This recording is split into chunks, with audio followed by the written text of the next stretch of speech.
Come on in, pull up a chair and take a load off, because today I'll be reviewing and paging through the RuneQuest Starter Set from Chaosium Inc. Is this a fantastic introduction to Greg Stafford's magical world of Glorantha? Or will you find this starter set is simply rehashing a lot that's already in the RuneQuest core rulebook, thus making this an easy pass? Well, you're going to find out right after this.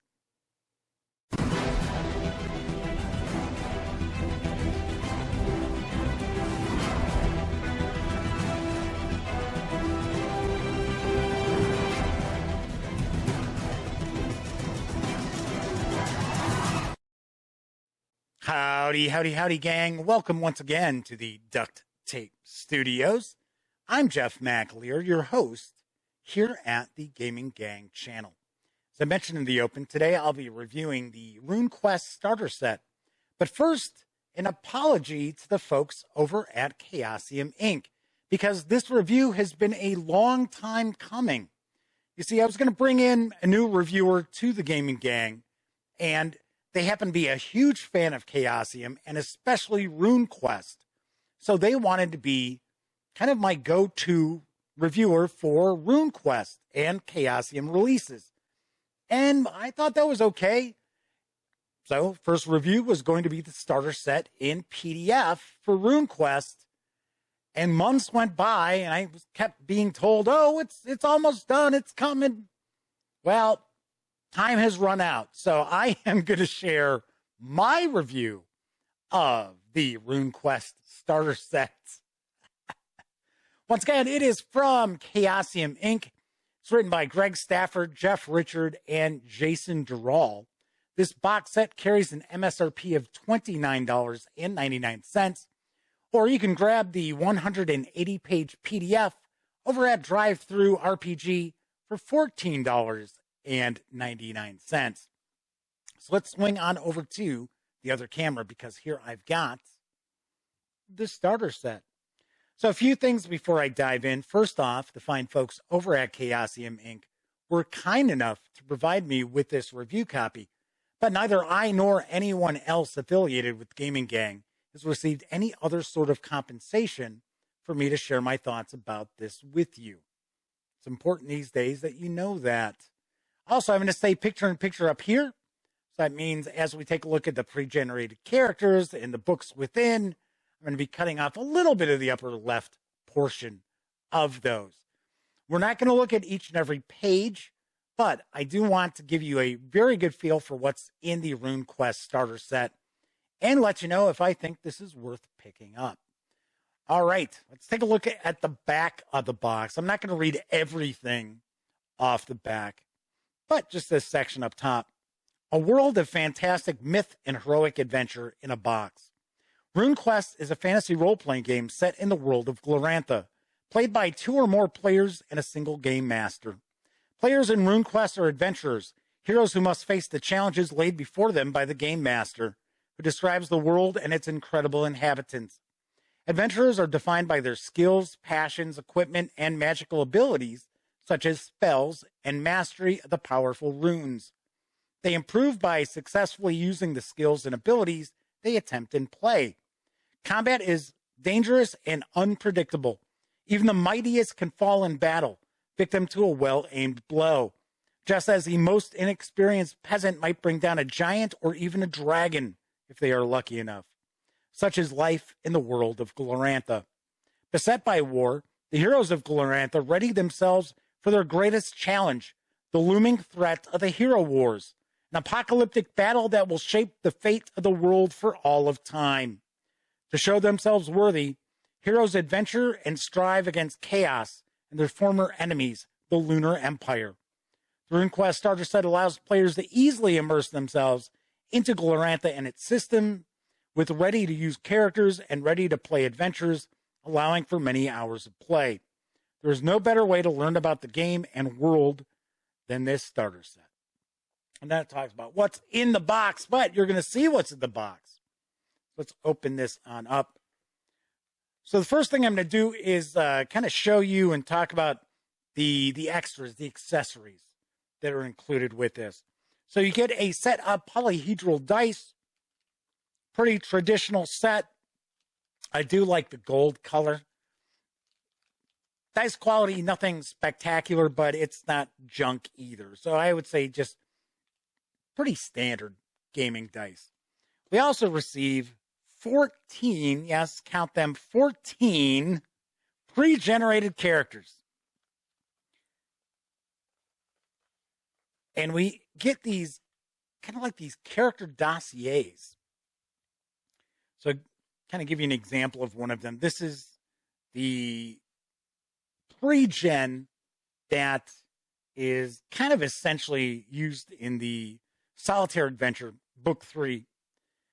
Although you can use any of the pre-generated characters, really, the adventure is tailored to the skills and passions and such of this character here. So we get our information about runes, because in the world of RuneQuest, anyone can use magic. There are a lot of different kinds of magic as well, but anyone can utilize magic. And that is important to keep in mind. There's no such thing as they're only a fighter or they're only a magic user. Those sorts of characters do not exist.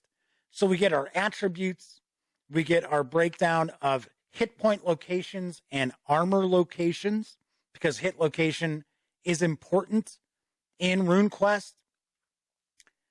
Combat is very, very deadly in RuneQuest, and players should not jump into combat all willy-nilly, because it is very easy for characters of all experience levels to take a dirt nap in RuneQuest. So we get our skills and passions, equipment, more information about magic here as well, and discussion of the character and how to play each of the characters. And I thought it was very cool because we get a bunch of different kinds of characters. So just about any sort of adventurer you want to play in RuneQuest, you're pretty much covered. So we've got more of the fighter types, the magic using types, the roguelike, adventurers as well. So as I mentioned, there are 14 of these. So you'd be hard pressed to not find a single character in here that does not appeal to you as a player. We also get a couple of blank character dossiers, which I find kind of interesting because we don't have rules for character creation in the starter set. But I do like the fact that we got these blank character sheets. I thought that was kind of cool. We have some handouts, some reference materials. So about the runes, and then we also have some references as well. These are just paper.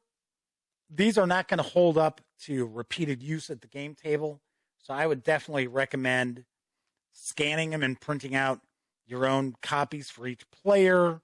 Or if you happen to get the PDF, print that out as well, because people passing these back and forth constantly, these are going to get pretty beat up. One of the concepts in RuneQuest that takes some getting used to, especially if you're coming from, say, Dungeons and Dragons or Pathfinder, that is the strike rank. And it's sort of along the lines of your initiative. And there are a lot of different ways that your strike rank is modified. And that's why we get this tracker to make life a little bit easier for the players and Game Master as well. Get a couple of maps. They are dual-sided. They're paper, but they are treated. So these shouldn't get beat up too easily. So the first map we get is of Northern Sartar. One of the most famous locations in RuneQuest is Dragon Pass, and that is the focus of the starter set. Sartar is part of the Dragon Pass area, and it's also the focal point of the Solitaire Adventure and the other adventures from the adventure book. The other side, we get a map of the town, or I should say city of Johnstown. And this is a great example of a typical city in RuneQuest. It's not a metropolis or anything like that, but this gives you a good feel for a typical city in Glorantha. And it is also featured in the World of Glorantha book and the adventures. So we've got that. We also have another map, which is utilized in the final adventure in the adventures book, the Rainbow Mounds, which is actually the longest of the adventures. So we have a player side, which is unkeyed, and then we have the Game Master side, which is keyed. So let's move on to the books, because we have 4 of them. First book we have is the rules. And one of the first things I noticed about the rule book is Chaosium Inc. did not just copy and paste from the RuneQuest core rulebook and carry it over to this book here. In fact, I guarantee there are aspects of RuneQuest that are a little tricky for some players and game masters to kind of wrap their heads around. Because especially if they're not used to a D100, a percentile type mechanic, which you'll find in like basic role playing or, of course, obviously Call of Cthulhu. If you're not familiar with that, that can be a little tricky. There's other aspects like the resistance table and the strike rank. There are, and of course, armor locations and hit location. You don't have that in like D&D and Pathfinder. So things can be kind of tricky to understand reading the core rule book. I found everything in this rules presentation makes complete sense. It is crystal clear because it's very succinct, to the point, and you get some examples. And I think that even if you owned the core rulebook, this makes life easier for you to understand if you've had a problem understanding some of the key mechanical concepts of RuneQuest. Really, really nicely done. And I'm curious, I don't know for a fact, but Chaosium Inc. put together the Call of Cthulhu starter set, and there have been a lot of adventures that have come out for CFC that you only needed the starter set to be able to play. So you didn't need to have the 2 core books.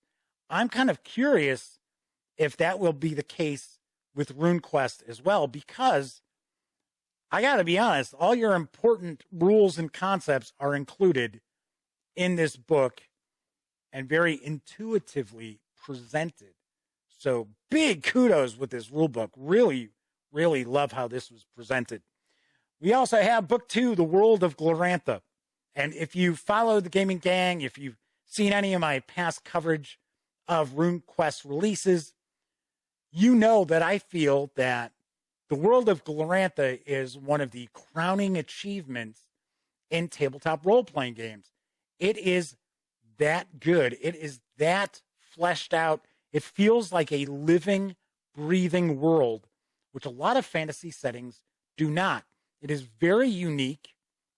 It is unlike any other role-playing game setting out there.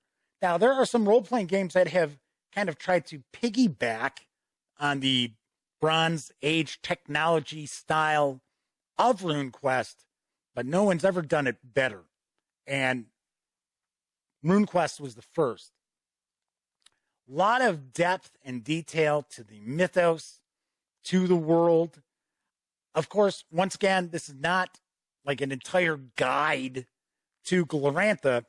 The main focus is on Dragon Pass and especially the city of Johnstown, which is this section of the book where we get some different locations, we get some important individuals, some NPCs, things like that. So plenty of good detail for the game master to be able to run the adventures that are provided within. So the third book is a solo quest. So this is a solitaire adventure. It's kind of put together like one of those old choose your own adventure books. Although you are going to learn the mechanics and rules of RuneQuest by playing through this, because you'll learn how to use skills, combat, strike rank, of course, using magic. All of that is in here. And it is strongly recommended that not only the game master, but the players all have an opportunity to play this solitaire adventure so that they're all familiar with the rules that'll be utilized in RuneQuest. And the adventure itself is pretty cool. The Battle of Dangerford. And as I had mentioned before, there is a specific pre-generated character that the adventure is designed around, but you can use other pre-generated characters if you'd like. There are a few different finales, conclusions to the adventure as well. And it'll take you a while to finish this. This isn't something you're going to play in an hour and be done. So that is the third book. And then the fourth book is the Adventures book, which includes 3 adventures as well as some adventure hooks as well. So the first adventure is the shortest of the 3. And I got to admit, it's very linear, but it is designed. In fact, all 3 of these adventures are once again designed to help familiarize the players and game master with the mechanics of RuneQuest. So I'm not going to knock it that hard, or actually at all, really, for being on rails, because these adventures are especially designed to introduce players to the game. The second adventure is kind of more along the lines of an investigation. It's a mystery. So I thought that was kind of interesting. As I mentioned before, players don't go running off into combat every 5 minutes in RuneQuest, because if they do, your game sessions aren't going to last very long because all your player characters will be dead. So, but that said, there is combat. You will have battles in the game. So it's not just all, non-violence resolution here. So the third adventure, which is the longest, is actually my favorite because it harkens back to one of the first adventures ever released for RuneQuest, or adventure compilations, I guess I'll say, that ever came out for RuneQuest. And RuneQuest was actually the second role-playing game I ever owned. Obviously enough, the first one was Dungeons and Dragons. But in 1980, I picked up the 1-inch box, the 1-inch deep RuneQuest box, and I was like, holy cow, this is so different. This is so different than D&D. And I went and I purchased the Apple Lane adventure compilation. And this isn't specifically that adventure, but it's almost a sequel to it. It builds on the events from that. And I thought that was just awesome. Just what a cool little sense of nostalgia. And it's a good adventure as well. And it is the least linear of the 3 adventures that are included in this book. Then we wrap up with some adventure seeds, some hooks, rumors in Johnstown that a game master might want to build upon for their own adventures in the future. So we've got the Adventures book, the Solo Quest, the World of Glorantha, the rules, couple of maps, some player aids, couple of blank character sheets, 14 pre-gens, and of course, a set of polyhedral dice. Fit those on in there. And that's everything that's inside the RuneQuest Starter Set. So let's swing on over to the other camera, because I'm going to share some final thoughts as well as my review score. I've said it before, I have a very soft spot for RuneQuest, being the second role-playing game I ever purchased. Not second fantasy role-playing game, second role-playing game. But even though I have a soft spot, if this was not a good product, or this is just, I would tell you. I would let you know. I got to say, once again, Chaosium Inc. has taken a starter set and knocked it out of the park. This is not only a fantastic product, it is fantastic value as well, because there are many hours of adventuring contained within this box set. The 3 adventures are not just single session adventures. You're going to have multiple sessions to complete the adventure, so I really love that. I love the rule book, and that Chaosium didn't just cut and paste the mechanics from the core rule book. They actually took time to put together basically an all-new rules presentation designed for people who are not familiar with D100 percentile role-playing games or RuneQuest at all. So I love how everything is concisely presented and makes complete and utter sense when you read it the first time. You don't sit there trying to wrap your head around it. The solitaire adventure is pretty solid. Once again, it's not something that you're going to take an hour to wrap up. You're actually going to invest some time into playing it, and it's a pretty good adventure. I have to say that I loved the Call of Cthulhu starter set. I think this is better. I really do. If I could give this an 11, if I could do one of those, this is Spinal Tap sort of rankings, I would give this an 11. I think it is that good. If you have any interest whatsoever in dipping your toes into the fantastic world of Greg Stafford's Glorantha, look no further than this starter set. It is packed with value. It is packed with entertainment. And I cannot recommend it high enough. On a scale of 0 to 10, I give the RuneQuest starter set a 10 out of 10. It is that good. It belongs in your collection. If you have any interest whatsoever in this game world and this game setting and rule set, it's got to be in your collection. All right, that is it for this time out. If you like this video, by all means, please give it a quick thumbs up. Subscribe to the Gaming Gang channel if you haven't. And if you do subscribe, ding that bell.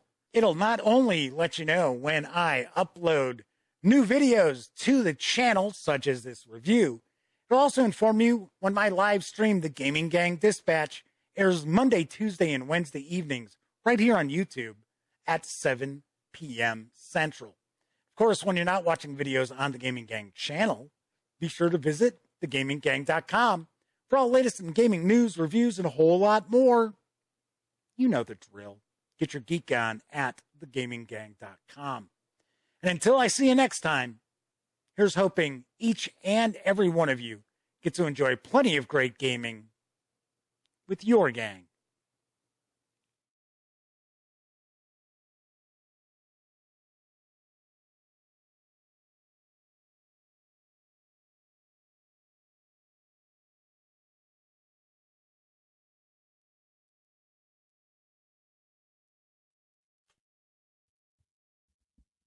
Oh, hey, you're still here.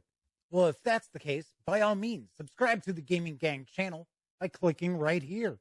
Check out the latest episode of the Gaming Gang Dispatch, or find out what YouTube recommends you check out from the channel. And of course, once again, I'm Jeff McAleer. Thanks for watching.